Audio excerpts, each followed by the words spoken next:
Vamos falar um pouco do Ozempic, que eu acho que quando a gente fala em fármaco hoje, é o medicamento número um, É o mais... fizeram um estudo que eles compararam diversos estudos de revisão, né? Comparam diversos tipos de medicações. E, cara, de todos, o medicamento mais eficaz que existe até hoje para o tratamento de obesidade é a semaglutida, que é o Ozempic. Explica só o que é, como é que funciona no organismo, o que é esse medicamento? Então, eles são os incretinamiméticos. Tá, em português Incretinamiméticos. Quando você faz o teu processo digestório ali, você fabrica algumas moléculas ali que tem essas ações. Para controlar o quê? Saciedade, controlar esvaziamento gástrico.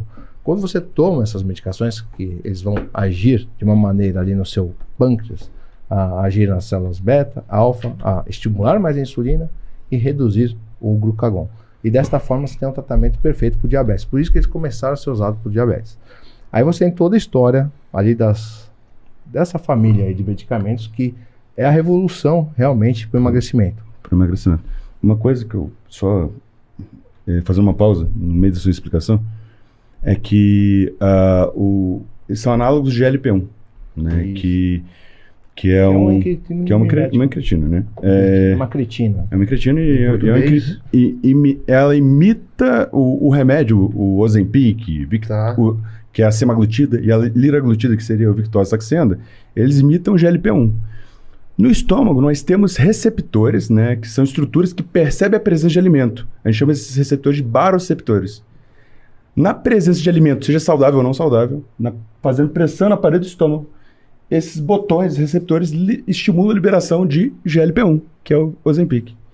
Qualquer alimento que faça dilatação do estômago, ou um balão gástrico, por exemplo, aumenta a liberação dessa incretina, que é e o que acontece, cara? Na história, quando eles foram inventados, tem o hexapatida, acho que é o primeiro, depois teve o lira, depois veio o... Eu nem conhecia esse primeiro.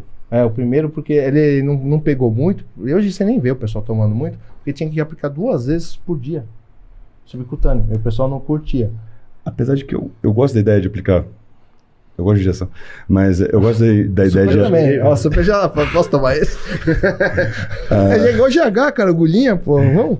Não, mas esse Ozempic era um enjoo da Não, porra. eu já tomei essa porra pra testar. É uma merda, né? Juro, cara? mano. Cara, que doideira, cara. Eu gosto Enjoo, dor de estômago, queimação. E você não consegue comer limpo. Você é louco. Vai tomar cara, é o seguinte, imagina o seguinte, quando a pessoa toma Ozempic, né, ela tá liberando um hormônio que é liberado quando o estômago tá muito cheio. Tá. Então, é como se você tivesse uma pré-saciedade pelo uso do Ozempic. Então, você come o mínimo.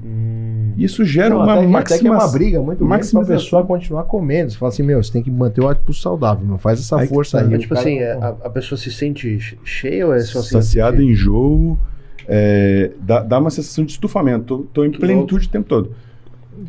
Não é que a pessoa perde completamente a fome, mas a pessoa come um pouquinho de nada e já fica muito saciada, como se tivesse comido um banquete.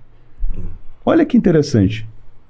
Se a pessoa come arroz, feijão, legumes, verduras e frutas, esses alimentos com pouca densidade energética, já que eles têm pouca densidade, eles ocupam muito volume.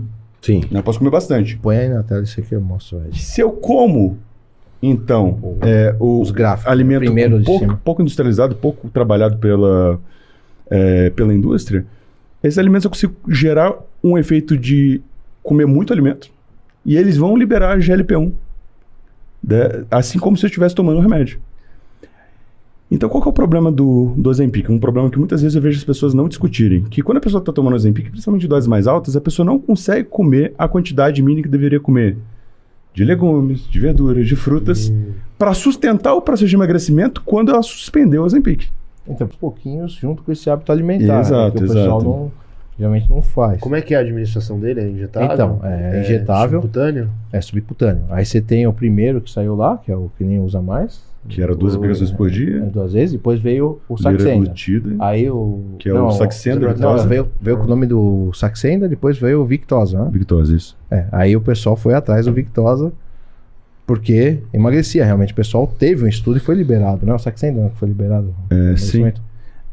Sim. E na verdade, gente, essas medicações, além do emagrecimento, também estimulam a liberação de insulina, né? Então, o melhor dos mundos, né? Você libera a insulina, controla o glucagon, você tem uma diminuição dos níveis de glicose, tem o controle do diabetes, então por isso que eles são usados, né, para o controle do diabetes.